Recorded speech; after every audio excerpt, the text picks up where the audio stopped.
Nama saya Happy Sudarmawan, Kades Ketandan. Awal mula saya memelihara ikan koi, pertama saya adalah peternak lele. Saya dulu ada pemijahan lele dari jual bibit lele.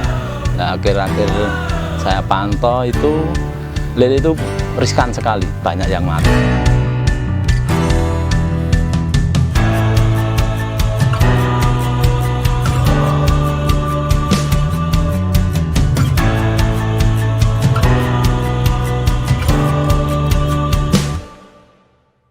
Awal mula saya memelihara ikan koi, pertama saya adalah peternak lele.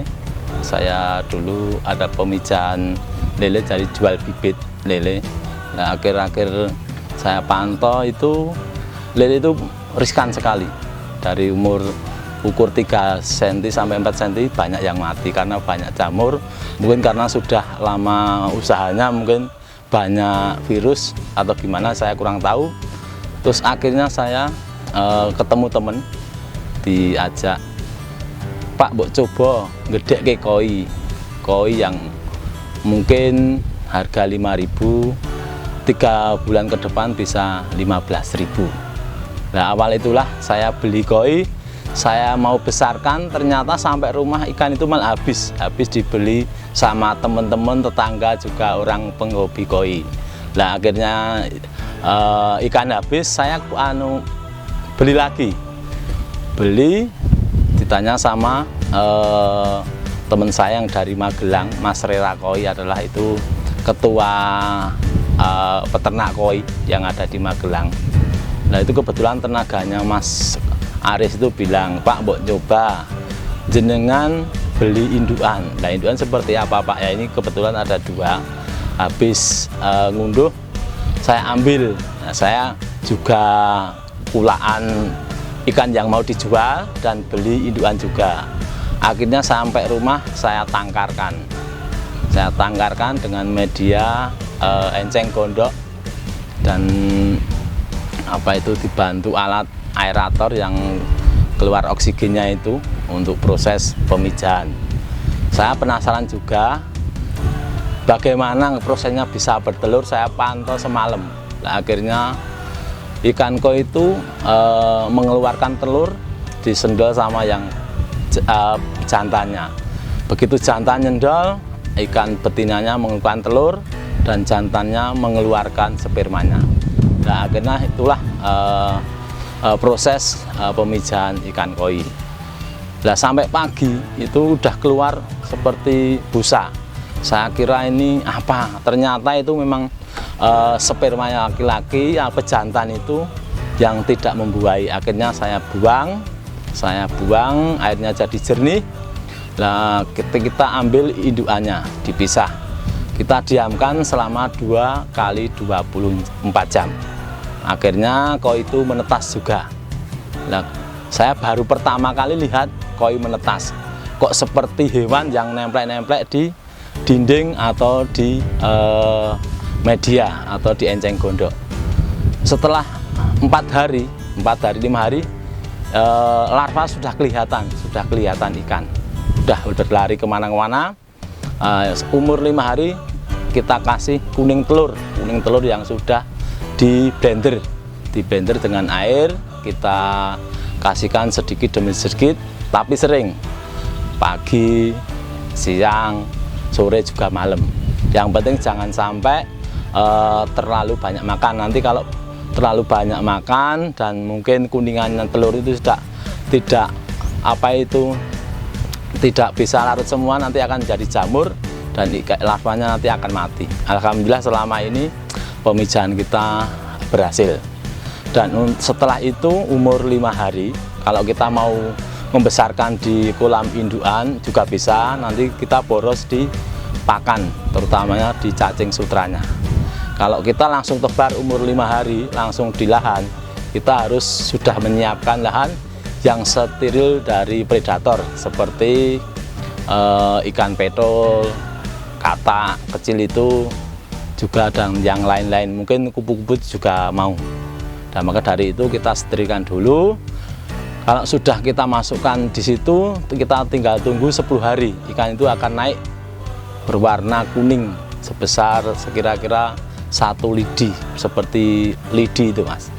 Nah setelah itu nanti kita diamkan saja, kasih makan sampai 40 hari, 40 sampai 50 hari. Nah itu nanti sudah keluar warnanya, pola warna sudah keluar. Terus kita sortiri, yang bagus nanti kita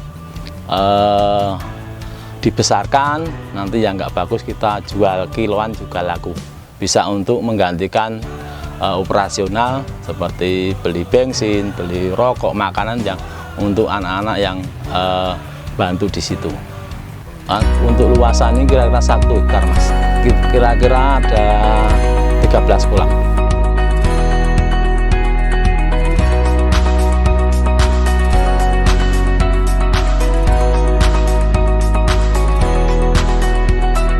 Ini kita kolam pembesaran, jadi kita nggak terlalu banyak ngisinya, paling 100 sampai 200. Tapi kalau kita yang ombyokan di belakang rumah itu ada 2000 meter yang khusus untuk larva, juga untuk ikan ombyokan. Kita nyurutnya cuma sekali saja, karena apa? Ikan koi itu banyak peminatnya, dari ukur kecil ukur besar.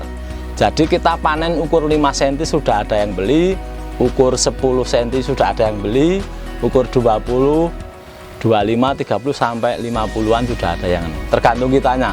Kita kalau mau, wah itu ikannya bagus, ya udah dekat aja, nanti kan kita cucuk sing ngenteni lah, hasilnya lebih banyak.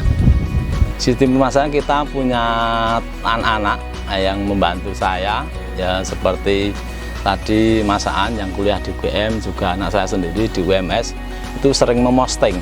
Jadi sekali panen kita langsung malam kita posting. Nah paginya atau besoknya udah banyak pembeli yang datang. Betul, ini saya latih, saya satu-satunya anak saya latih untuk mandiri. Itu juga kuliah yang bayar sendiri. Alhamdulillah bisa mencari uang untuk biaya sekolah.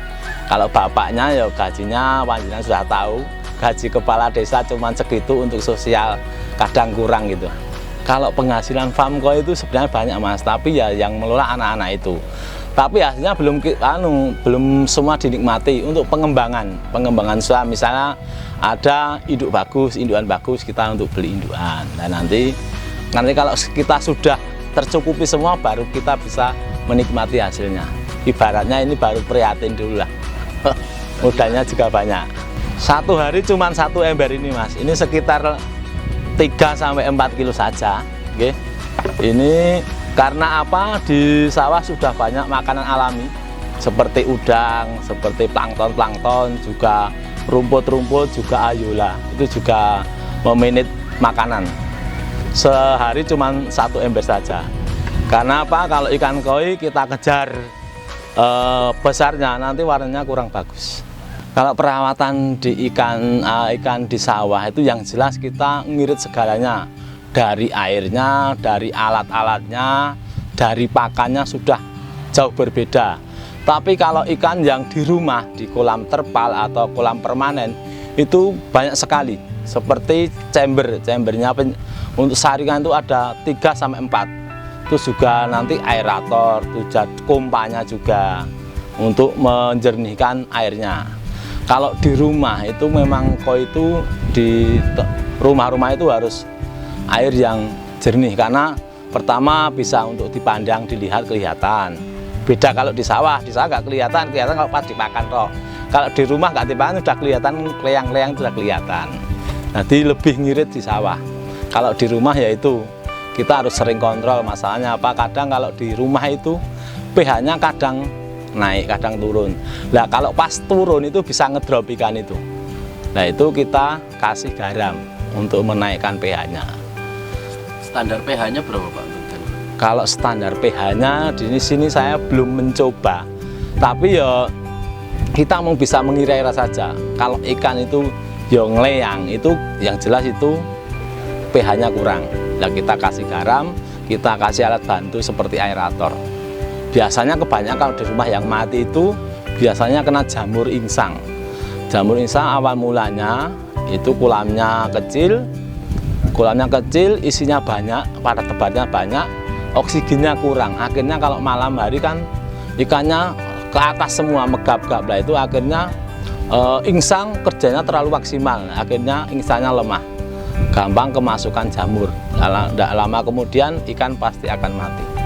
Ya, pesan saya kepada anak-anak muda, monggo mari kita jangan cuman belajar ilmu saja, kita harus belajar praktek juga.